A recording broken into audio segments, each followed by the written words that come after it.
السلام علیکم ګرانو کتونکو زم تفین ګرانو کتونکو د نوخار پاکوړه خټک کیمپ کې نن دویمه ورځ د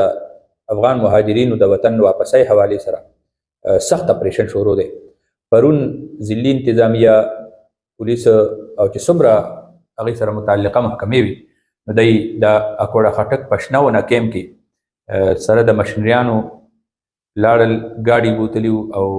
بیا هلته کې چې کوم خلق اوسېدل هغه په ګاډو کې افغانستان ته ولېږل او قافلې روانې شوې اکوړه خټک کیمپ نه. دغه دوران کې افغان مهاجرینو میډیا نمایندګانو سره هم خبرې وکړې او نن دویمه ورځ باندې د افغان مهاجر کیمپ اکوړه خټک شنونه کیمپ هغې کې نن د صوبې نورو مقاماتو نه هم مشینري راغوستې شوې وه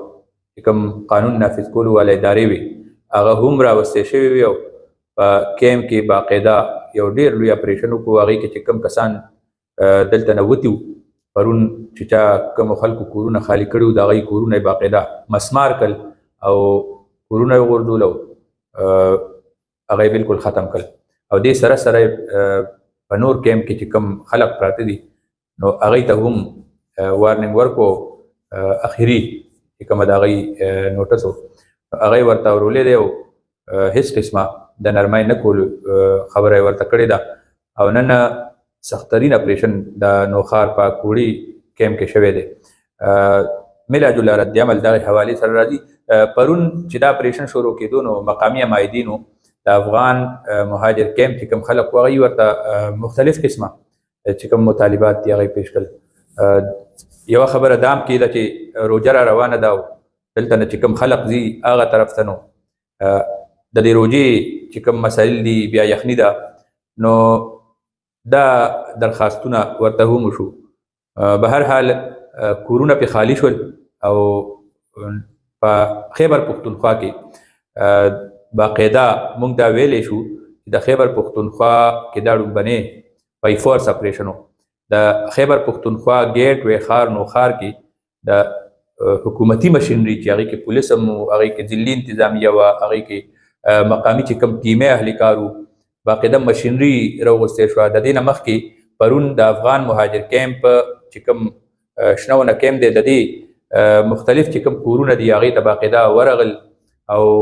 پولیس نفري هغې کې موجوده ده او هغې کې هر یو کور ته نوټس ورکړو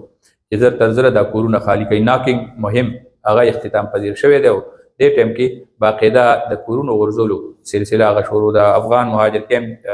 چې کوم شنونه کیمپ دی اکوړه خټک نو دا تاسو ته مناظر زمونږ شاته به ښکاري چې دې ټایم کې غټه مشینري هغه موجود ده په نوخار کې او اکوړي کې د پولیس د نورو اضلاعو نه چې کوم پولیس نفري د هغه هم راغوستې شوې ده. یو طرف ته د پولیو چې کوم مهم شروع دی هغې کې هم ډیوټیانې لګېدلي او بل طرف ته پولیس ګڼه نفري هغه په دې کې موجوده ده. ورسره ټیمې اهلکار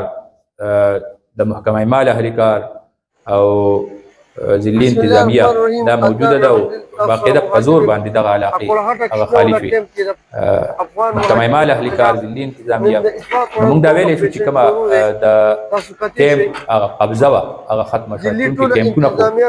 نوټیفیکیشن شوی دی کیمپونه ختم شوي دي د کیمپونو چې کوم قانوني حیثیت دی هغه ختم دی نو دې ټایم کې دا غیر قانوني قبضه هغه تصور کېږي چې کوم ځای کې داسې کیمپونه وي چې هلته کې خلق پراتی او په هغه ځای باندې قابضي نو د دې کیمپونو قبضې باقاعده هغه ختمیږي او د کیمپونو هغه شکل هغه روانېږي. دې سره به زه ووایم دا مختلف قسمه قیاس آرایانې دي رد عمل د خلکو د طرف نه هغه که افغان قوم دی هغه طرف نه دی لر او بر نه چې کوم تاثر را روان دی نو ډېر سخت یو بل سره کنځلې هم کوي یو بل سره ډېر سخت خبرې هم کوي. خو زما دې باره کې خپل سوچ دی چې د دې افغان مهاجرینو چې کوم حیثیت دی دې ټایم کې نو